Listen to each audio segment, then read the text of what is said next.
कभी कभी ना मंजिलें नहीं रास्ते याद रह जाते हैं, और रास्तों पे चलते चलते कुछ ढाबे मिल जाते हैं, और ढाबों पे मिल जाती हैं कुछ सीजनल वेजिटेबल्स खाने को, जिनका स्वाद हमेशा याद रह जाता है।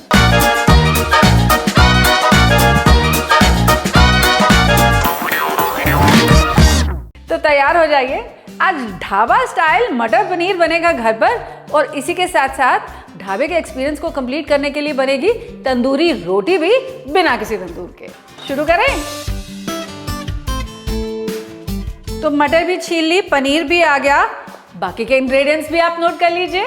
1 कप बारीक कटा हुआ प्याज, 1 कप बारीक कटा हुआ टमाटर, बारीक कटा हुआ लहसुन, बारीक कटी हुई हरी मिर्च, बारीक कटी हुई अदरक, जिंजर गार्लिक का पेस्ट, टमाटो प्यूरी, मक्खन, कुछ खड़े गरम मसाले जिसमें है मेरे पास यहाँ पर मोटी इलायची, छोटी इलायची, तेज पत्ता, और इसी के साथ लाल मिर्च। इसी के साथ हमारे सूखे मसाले जिसमें हल्दी, लाल मिर्च का पाउडर, नमक, धनिया पाउडर, जीरा, गरम मसाला पाउडर और कसूरी मेथी चाहिए होगा। तो शुरुआत करते हैं पहले पनीर के साथ।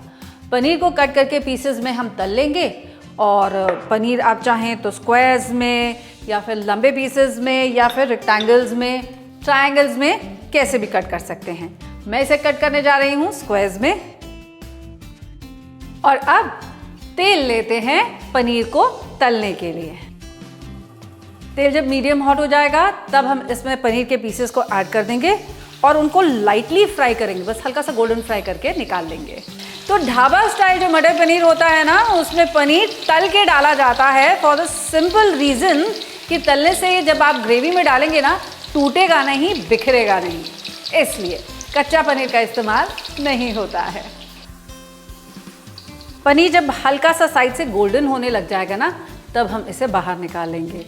और यहीं आती है आपकी tip number 1 of the day, जो ये कहती है कि पनीर को निकाल के किसी प्लेट में नहीं, पानी के एक बोल में छानेंगे। ऐसा करने से आपका पनीर नरम बना रहेगा और चमड़े की तरह से टाइट नहीं होगा, जैसे वो च्यूई हो जाता है ना, बिल्कुल नहीं होगा। अब गैस को करते हैं बंद, पनीर ऑन 1 साइड, और फिर तैयारी करते हैं अपनी ग्रेवी बनाने की। अब कढ़ाई में केवल 4 चम्मच तेल मैंने छोड़ दिया है, और इस तेल में अब डालते हैं कुछ खड़े गरम मसाले, 2 मोटी इलायची, 2 तेज पत्ता, 3 से 4 हरी इलायची, 2 से 3 खड़ी लाल मिर्च तोड़ के, 1 छोटा चम्मच जीरा, और इन सब को पहले हम चटक जाने देते हैं। अब इसमें ऐड करेंगे फाइन चॉप किया हुआ अनियन, और इस अनियन को तब तक भून लेंगे जब तक कि ये गोल्डन नहीं हो जाता। अमूमन घर में जब हम मटर पनीर बनाते हैं ना, तो प्याज को पीस लेते हैं और तब उसका मसाला भूनते हैं, लेकिन भाई ढाबों में ना पिसे हुए प्याज की जगह पर बारीक कटे हुए प्याज का ज़्यादा इस्तेमाल होता है, फॉर द सिंपल रीज़न, एक तो इसे भूनना आसान रहता है, ये जल्दी नीचे चिपकता नहीं है, जलता नहीं है, और हाँ, ढाबों में तेल ही थोड़ा दिल खोल के ऐड किया जाता है ताकि जो एक अच्छा सा भुना हुआ फ्लेवर है ना, वो निकल के आ सके। तो इसीलिए हम भी कटे हुए प्याज का इस्तेमाल कर रहे हैं। और यही आती है आपकी tip number 2 of the day, जो ये कहती है कि प्याज को भूनते वक्त अगर आप उसमें थोड़ा सा नमक ऐड कर देंगे ना, तो ना केवल प्याज जल्दी से पक जाएगा, बल्कि जल्दी से गोल्डन भी हो जाएगा। अब देखिए, भूनते भूनते ये अनियंस जो हैं वो गुलाबी हो चुके हैं, लेकिन हमें इनको थोड़ा सा ब्राउन करना है, गोल्डन ब्राउन। तो इसे अभी 3 से 4 मिनट के लिए मुझे और पकाना पड़ेगा। अब इसमें मैं ऐड करूंगी बारीक कटा हुआ हरा मिर्च, बारीक कटी हुई अदरक, इसी के साथ साथ थोड़ा सा बारीक कटा हुआ लहसुन भी। तो जब तक ये अनियन गोल्डन होगा तब तक हमारा अदरक, मिर्च और लहसुन ये भी पक जाएंगे। अब अनियन गोल्डन हो चुका है ना, तो अब ऐड करेंगे इसमें हम अपने सूखे मसाले। तो पहले तो ऐड करेंगे इसमें आधा छोटा चम्मच हल्दी, फिर 1 छोटा चम्मच लाल मिर्च का पाउडर, 1 चम्मच धनिया पाउडर, 1 चम्मच गरम मसाला पाउडर, और इसे अच्छे से मिक्स कर लेंगे। मसाले जब फ्रेग्रेंट हो जाएंगे, ऐड कर देंगे इसमें फाइन चॉप किया हुआ टमाटो, और इसी के साथ साथ 1 चम्मच जिंजर गार्लिक का पेस्ट भी। अब इसमें ऐड कर दूंगी मैं 1/4 कप पानी, और इसी के साथ साथ अगर आप इसमें थोड़ी सी रेडीमेड प्योरे भी ऐड कर देंगे ना, तो थोड़ा कलर, टेस्ट और बेहतर हो जाएगा, और ये टमाटरों को पकने के लिए थोड़ा सा और मॉइस्चर भी मिल जाएगा। अब हम इसे तब तक कुक कर लेंगे जब तक कि ये जो टमाटर है ना अच्छे से गल नहीं जाता है और इसी के साथ साथ मसाले पे तेल वापस से तैरना नहीं शुरू कर देता।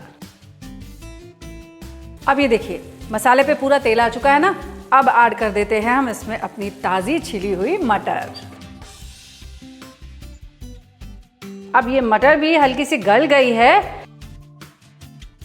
अब ऐड करेंगे हम इसमें तकरीबन 1 कप पानी और इसी के साथ साथ ये जो पनीर हमने सोक करके रखा हुआ है ये पनीर भी। अब ये पनीर जो है ना बिल्कुल च्यूवी नहीं होगा, बिल्कुल सॉफ्ट रहेगा, लेकिन क्योंकि ये फ्राइड है इसीलिए आपके मटर पनीर में डालने के बावजूद, अच्छी तरह से कुछ देर पकने के बावजूद ये बिल्कुल टूटेगा नहीं, बिखरेगा नहीं। तो जब तक हमारा मटर पनीर पकता है ना तब तक क्या करते हैं, अपनी तंदूरी रोटियां बनानी शुरू कर देते हैं। तो मटर पनीर तो यहाँ मैंने पकने के लिए चढ़ा दिया। अब हमारा तंदूर कहाँ है?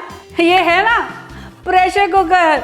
जी हाँ, प्रेशर कुकर में बनेंगी हमारी तंदूरी रोटियां जो बिल्कुल वैसी ही टेस्ट करेंगी जैसे तंदूरी रोटी होती है। तो प्रेशर कुकर को करते हैं हम गरम, अच्छे से गरम, और एक कटोरी में लेते हैं यहाँ पर थोड़ा पानी। और अब जैसे आप अमूमन रोटियां बनाते हैं घर पे, उसी आटे की एक मोटी सी रोटी रोल आउट कर लेंगे, क्योंकि एक बार में एक तंदूरी रोटी नहीं 3 से 4 बनेंगी, इसीलिए मैं 3-4 रोटियां इकट्ठे बेल करके रख ले रही हूँ। तो रोटियां तो बिल गई। अब कैसे पता चलेगा भाई कि हमारा तंदूर रेडी है कि नहीं रेडी? सिंपल सा टेस्ट है इसका। बस इसके ऊपर आप थोड़ा सा पानी छिड़किए। अगर वो पानी एकदम से ऐसे छन के बाहर निकल आता है, इस पे रुकता नहीं है, इसका मतलब आपका तंदूर रेडी है। अब अपनी रोटी के एक तरफ लगाएंगे हम पानी और इसे प्रेशर कुकर के अंदर हम चिपका देंगे। आप चाहें तो ग्लव्स पहन के ये काम कीजिएगा भाई, मुझे तो आदत है, मैं तो ऐसे ही कर लूंगी, बट आई सजेस्ट कि आप इसमें ग्लव्स पहन लीजिए।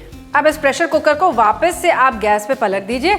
अब सोचिए, नीचे से मिल रही है इसे ताप, साइड पे वॉल्स पे चिपकी हुई हैं आपकी तंदूरी रोटियां, और एक ही बार में 3 से 4 रोटियां आप इजीली निकाल सकते हैं। हो गया ना तंदूर वाला काम घर पर ही कितनी आसानी से। रोटी को अच्छे से पक जाने दीजिए, गोल्डन कलर ले लेने दीजिए। तब तक मेरा मटर पनीर जो यहाँ पर रेडी हो चुका है ना, इसमें एक फाइनल चीज़ ऐड करनी मेरी रह गई है, और वो है थोड़ा कसूरी मेथी। इसे अपने हाथों के बीच में रगड़िए और तब इसके ऊपर ऐड कर दीजिए। Give this a good mix. अभी तक आपके पनीर ने सारा ग्रेवी का फ्लेवर अच्छे से अब्जॉर्ब कर लिया है और धीमी धीमी आंच पे पकते पकते बहुत बढ़िया इसका खुशबू भी आ चुकी है, फ्लेवर भी आ चुका है, और इसी के साथ साथ तेल भी वापस ऊपर तैरने लग गया है। Now this is the indication कि हमारा मटर पनीर रेडी है। पनीर डन, रोटियां भी डन। रोटियां पहले निकाल लेते हैं एक चिमटे के साथ। अब ये देखिए एग्जैक्टली वैसी ही तंदूर जैसी रोटियां बन गई ना। अब इस पर लगाइए घी, बटर, जो आपको अच्छा लगे, और एंजॉय कीजिए पूरा का पूरा ढाबे का एक्सपीरियंस घर पर मटर पनीर और तंदूरी रोटी के साथ। तो तैयार हो जाइए, आज ढाबे का खाना घर पे, खाना नहीं खाना। बारीक कटी हुई हरी अदरक, तंदूरी रोटी भी to make the complete meal.